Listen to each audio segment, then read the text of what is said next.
আসসালামু আলাইকুম।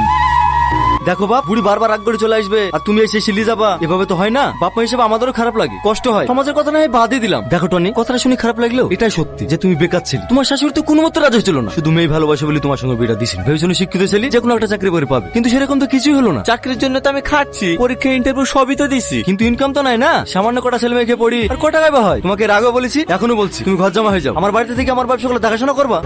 এটা কোনো মতে সম্ভব না। আমি এখানে চলে আসলে আমার মাকে কে দেখবে? যে কোনো বৃদ্ধাশ্রমে রেখে আসবা। কি আবার তোর বলছেন আপনি? আমি বেঁচে থাকতে আমার বাপ কোনো বৃদ্ধাশ্রমে যাবে না।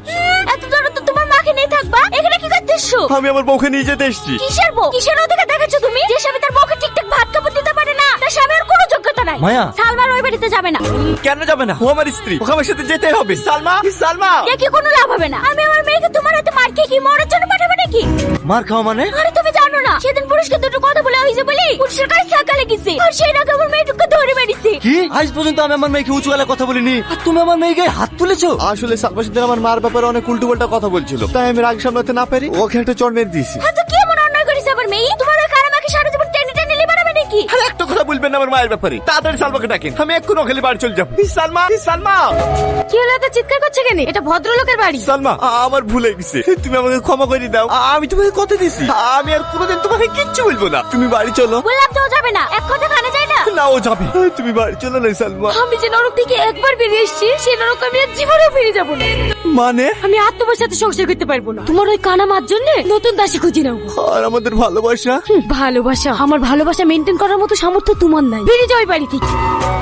আমাকে আর কটা দিন সময় দাও, আমি চাকরিটা পেয়ে নিজের পায়ে দাঁড়াই, তারপরে আমরা বিয়ে করি। আমি বাড়ির লোককে খুব কষ্ট রাজি করেছি, তুমি একদম নানা করবে না। তুমি একটু বোঝো, আমি চাইনি যে আমাদের সংসারটা মাটির পুতুলের মতন হোক, যা সামান্য ঝড়ে ভেঙে যাবে। আমি চাই নিজের পায়ে দাঁড়িয়ে শক্ত হয়ে তোমার হাত ধরতে। নাহলে বিয়ের পর তুমি আমার কাছে কিছু চাইলে আমি তোমাকে কিভাবে দেবো বলো? আমার সাথে তুমি থাকলেই হবে, আর কিচ্ছু লাগবে না। আমি তোমাকে এই মাসের মধ্যে বিয়ে করবো ব্যাস। হেই দেখ বুড়ি, ছেলেটা সুন্দর না?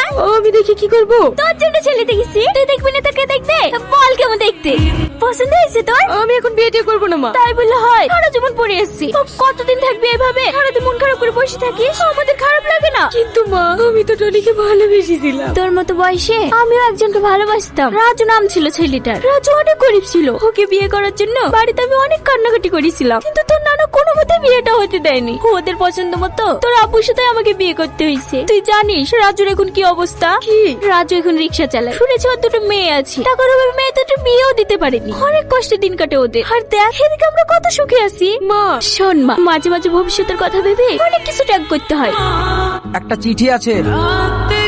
ঝামেলা করিসনি, আমি কিনে দেবো পর। টনি, আজ তো যে ছুটি, যা তোর বাড়ি চল যা। দুঃখ করিসনি ভাই, দুনিয়াটা এরকমই। এখানে কারোর পকেট ফুটো থাকলে টাকা হারানোর আগে সম্পর্ক হারিয়ে যায়। রান্না কেমন লাগছে মা? খুব সুন্দর। খাও মা। জানো মা, আজকে সালমান বিয়ে হলো।